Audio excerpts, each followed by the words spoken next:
a young man, a police officer, and a judge. They all made the same mistake on the same day. They underestimated an old woman, weary and dressed in worn clothes. But when they learned that the metals beneath that woman's jacket were heavier than the ranks on their own shoulders, they would pay the price for that mistake with their careers. In one of Boston's crowded suburbs, the local supermarket's automatic doors opened and closed incessantly in the crisp morning hours, admitting a stream of diverse shoppers. The interior hummed with a symphony of daily life, cheerful chatter, the steady rumble of shopping carts across tiled floors, and the rhythmic beep-beep of the cash registers. Eleanor, Ellie Vance, in her early 60s, with whitened hair that caught the fluorescent lights and deep lines etched around her keen, observant eyes, moved through this mundane chaos. She looked weary, her posture slightly slumped, yet her gaze remained sharp, missing nothing. She wore slightly faded, comfortable jeans, an old college t-shirt whose colors had mellowed with time, and carried a single, unassuming cloth bag slung over her arm containing only a few essential groceries. In truth, Ellie was a highly decorated veteran, a living testament to courage and sacrifice. She had performed countless acts of bravery in the scorching, unforgiving deserts of the Gulf War, navigating situations that would break most people. She had been awarded numerous medals for valor and distinguished service, dedicating decades of her life to her country with unwavering loyalty. However, those glistening symbols of honor were not on her chest for public display. They lay hidden away, carefully nestled in a small, locked wooden box at home, tucked amidst faded photographs and forgotten memories. Upon returning from war, she had found the rapid pace and often superficial nature of civilian society jarring and had struggled to fully reintegrate. Despite societal assumptions about women in combat, she chose instead to live a quiet and solitary life, finding solace in anonymity, far from the spotlight and the complexities of the world she once defended. Ellie headed towards the cash registers, a familiar, almost meditative routine, and joined one of the long queues that snaked across the floor, stretching towards the glowing checkout lights. Just as it was about to be her turn, a young, self-assured man, probably in his mid-20s, dressed in flashy, expensive sportswear and holding a vibrant energy drink, suddenly darted past her, cutting aggressively in front of the line, just inches from Ellie. Ellie, a woman of quiet patience, gently cautioned, her voice low but firm, "Excuse me, son, I believe there's a line here. We all wait our turn." An instant, ugly sneer appeared on the young man's face, his eyes barely meeting Ellie's, filled instead with contempt and irritation. "You expect me to listen to an old, homeless-looking geezer like you, Grandma?" he grumbled loudly, his voice echoing through the market aisles, drawing curious, then judgmental glances from other shoppers, who began to watch the unfolding scene in silent discomfort. Ellie's composed gaze remained unchanged, unwavering, reflecting a deep inner calm forged in far greater conflicts. "Respect, young man," she said, her voice low but carrying a quiet authority that belied her unassuming appearance. "Respect. It's the foundation of society, what holds us all together." The young man let out a harsh, sarcastic laugh, clearly playing to the silent audience forming around them. "Respect? Who are you to talk about respect to me? With your shabby clothes and that tired old face, I bet you don't even know how you got here." The cashier, a nervous teenager, watched the incident with wide, fearful eyes, clearly wishing the ground would swallow her whole. The young man, in a theatrical display of exaggerated annoyance, threw his energy drink onto the counter, making a loud, defiant thud. "I'm complaining about this old woman. She's disturbing my peace and harassing me," he loudly declared to the cashier and anyone else within earshot. The supermarket's uniformed security guard, a burly figure with a no-nonsense demeanor, immediately intervened, alerted by the commotion. Without asking for details or listening to either party, he swiftly and decisively called the police, assuming the older, quieter woman was the instigator. Minutes later, two young and dynamic police officers, recently graduated from the academy, arrived at the scene. Senior Officer Miller, with a rigid posture and a hint of ingrained arrogance, and the even younger Officer Davis, eager to impress his superior and prove his mettle. As they listened to the one-sided account of the incident from the agitated young man, their eyes quickly assessed Ellie's worn clothes, the deep lines of weariness on her elderly face, and contrasted it with the young man's boisterous and seemingly convincing complaint. Their decision was made almost instantly, based solely on appearances and the loudest voice. "You're the one making noise and disturbing the peace, old lady," Officer Miller stated, looking down on Ellie with thinly veiled contempt, his voice sharp with finality. "No need for a lengthy interrogation here. Just cuff her directly." Officer Davis, without hesitation or a second thought, reached for Ellie's arms. As the cold, impersonal steel handcuffs clicked tightly around her wrists, Ellie's gaze, though outwardly calm, held a flicker of deep sadness. She once again realized how profoundly painful it was to face the swift, unthinking judgments of the young. She had faced countless enemies in distant wars, men whose faces were contorted with genuine hatred, but she never would have expected to encounter such dismissive, unearned resistance from the youth of her own country on its own soil. The precinct's interior was a stark, almost oppressive environment, its cold, buzzing neon lights making every wrinkle on Ellie's face stand out even more, deepening the shadows beneath her tired but resolute eyes. Officer Miller grumbled, his voice filled with frustration. "Some old people just can't keep calm, always causing trouble and making things difficult," as he roughly led Ellie to the sterile interrogation room, his impatience evident in his every step. In the Spartan room, devoid of any personal touches, Ellie was offered a glass of lukewarm water, which she politely but firmly declined, with a subtle shake of her head, her gaze fixed straight ahead, as if seeing something beyond the peeling paint on the opposite wall. There was no flicker of anger, no sign of fear, no hint of anxiety on her face, just that unwavering, calm, distant gaze, as if her mind was miles away, perhaps in another time, another desert, far from this petty injustice. Officer Miller slumped into his seat at the metal table, notepad already open in hand, ready to complete the perfunctory report. "Now, old lady," he began, his tone thick with condescension, "why did you make such a big deal out of this simple supermarket incident? It was just a warning.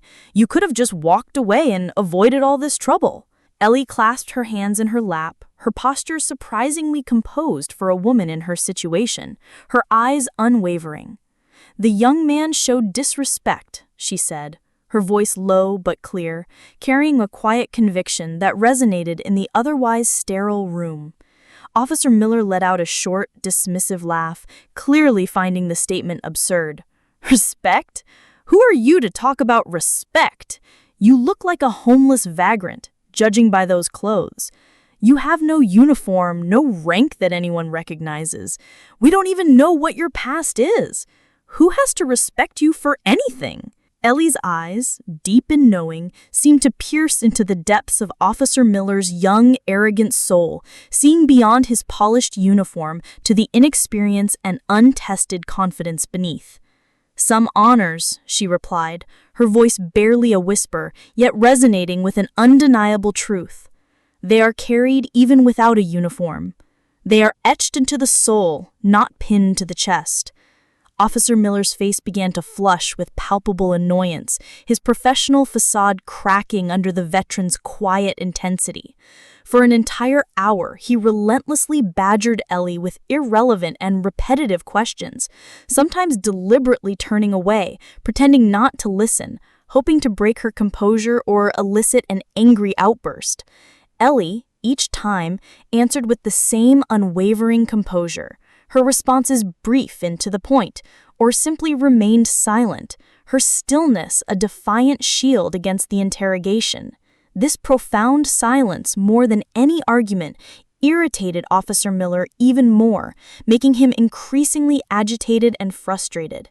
"I need you to fully state your identity. Miller demanded, his voice rising in exasperation.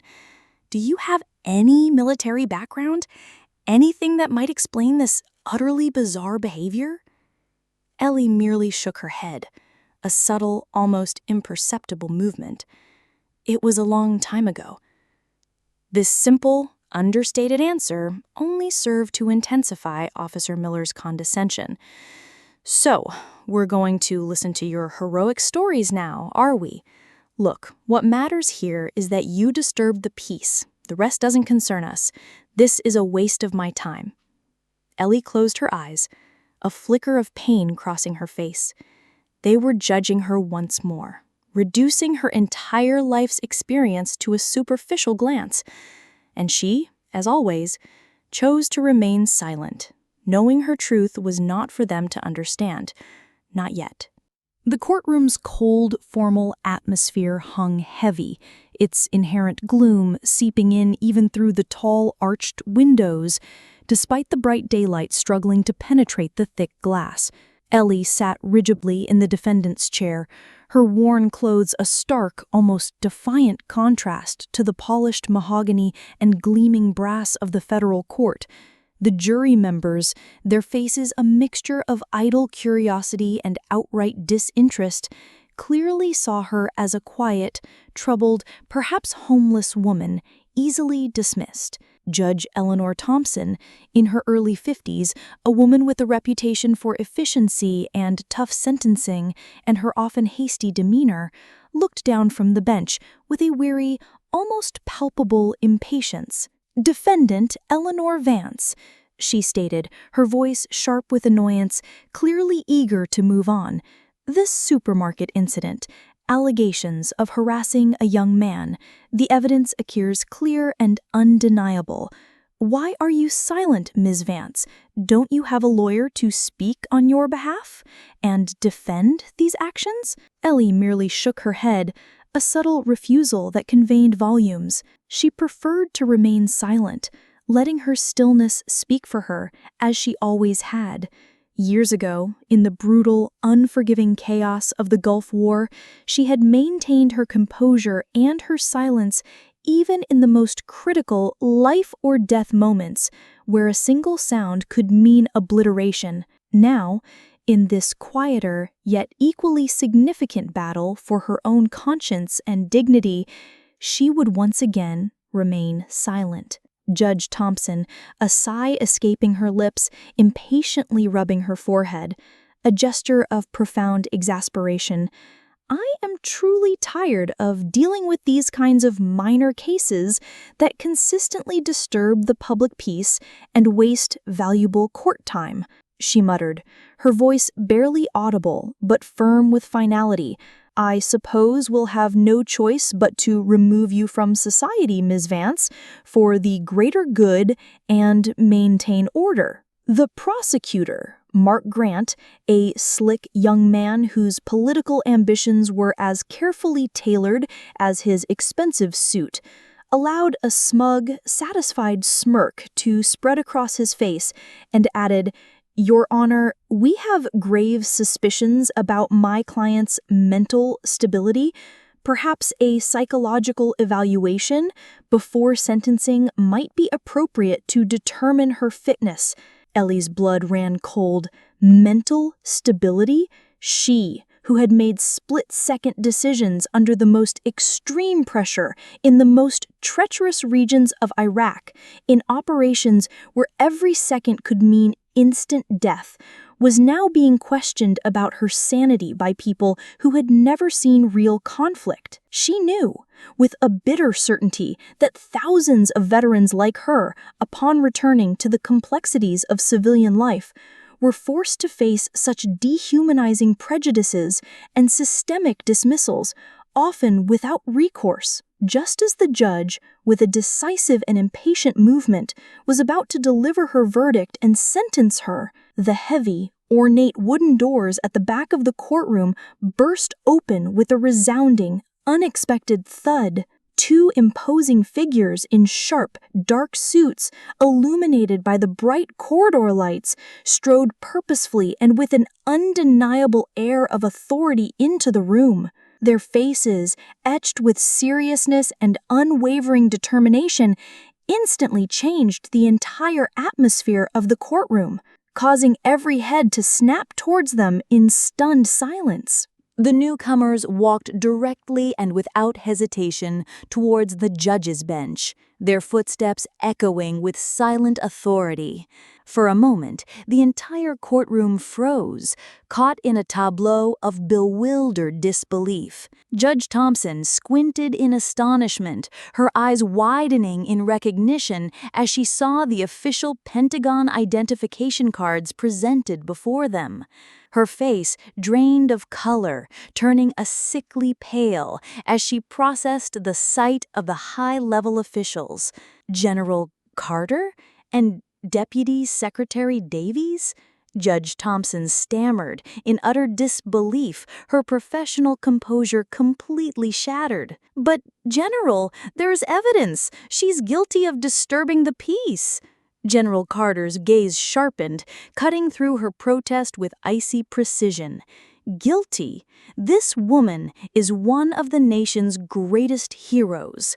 Eleanor Vance is a living legend who saved countless lives in the scorching deserts of the Gulf War, awarded medals of valor and commendations for distinguished service in the most challenging and highly classified operations. Her name is inscribed in golden letters on the Army's honor rolls, a testament to her unparalleled courage and sacrifice. She served under my command as a young lieutenant, and she taught me lessons about leadership, courage, and true sacrifice that I could never have learned from anyone else in this army or any academy. Whispers, now a torrent of astonished murmurs, rose and spread like wildfire within the courtroom. The jury members blinked their eyes, their previous judgments crumbling into dust. Police officers looked at each other in bewildered disbelief, their uniforms suddenly feeling too tight. Prosecutor Mark Grant's self-satisfied smirk had utterly vanished, replaced by one of absolute horror and dawning realization. General Carter approached Ellie's chair, his voice lowering slightly, yet still trembling with barely contained emotion. "Commander Vance," he said, the title now carrying immense weight and reverence in the room. "This disrespect shown to you is unacceptable. The Army owes you a profound, unpayable debt." At that moment, General Carter reached into Ellie's inner jacket pocket and pulled out a folded, worn velvet box. As he opened the box with a solemn, deliberate gesture, the array of gleaming military medals inside caught the dim courtroom light, sparkling brilliantly, almost blindingly. Each one was a tangible proof of countless moments spent facing imminent death, of courage displayed beyond measure, a silent and irrefutable testament to unseen sacrifices. A deathly silence fell over the courtroom, thick and suffocating, broken only by the faint, distant hum of the building's ventilation system, as the dazzling brilliance from General Carter's hand holding the medals illuminated the room. The expressions on everyone's faces underwent a dramatic, instantaneous transformation. Judge Thompson's face turned crimson, a deep wave of shame spreading across her features. Police officers, their previous arrogance evaporated, bowed their heads in silent mortification, their gazes fixed on the scuffed floor. Prosecutor Mark Grant physically seemed to shrink, his shoulders slumping, and he pulled back from the courtroom table, his carefully constructed self-assurance utterly shattered. General Carter, with a solemn and respectful gesture, extended the medals to Ellie, his arm outstretched. "Commander Vance," he said, his voice resonating with authority throughout the room, "we thank you for your invaluable service.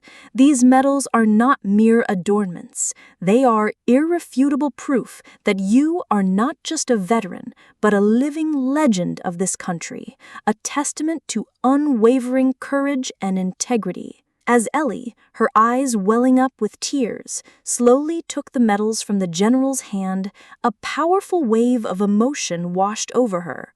The years of being overlooked, of struggling in quiet anonymity, of enduring undeserved contempt had culminated in this singular, profound moment.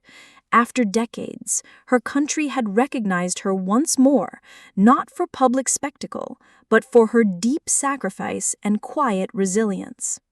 General Carter then turned to the stunned officers and jury members around him, his voice unwavering. "This woman is a hero. This egregious injustice done to her is a shameful failure of the military and the justice system we are sworn to uphold." Ellie walked out of the courtroom alongside General Carter, her posture now straighter, her steps filled with a renewed sense of dignity and purpose. Outside, waiting journalists and cameras erupted in a blinding barrage of flashes and a cacophony of shouted questions. General Carter, gently shielding Ellie from the commotion with his arm, addressed the surging press in a stern, authoritative voice. "Members of the press! A grave misunderstanding has occurred here today. The defendant, Eleanor Vance, has committed no crime. She is a war hero, a decorated veteran. This incident was purely the result of a simple misunderstanding of her true identity. No further comment will be made at this time." A week later, Eleanor Vance's name was no longer just a whisper.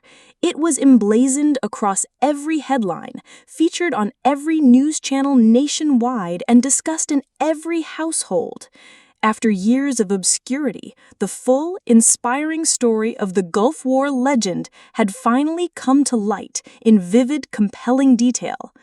The court proceedings immediately triggered a high-profile investigation into the presiding judge and the police officers involved in the unjust incident. Ellie's quiet, dignified pursuit of justice, against all odds, brought to light how countless other veterans, struggling to reintegrate into civilian life, faced similar injustices and systemic dismissals, often without recourse, sparking a national debate on respect and accountability across the country. Eleanor Vance was no longer just a veteran. She had become a powerful symbol of the nation's conscience, a voice for the voiceless, and a champion for all who sought true justice.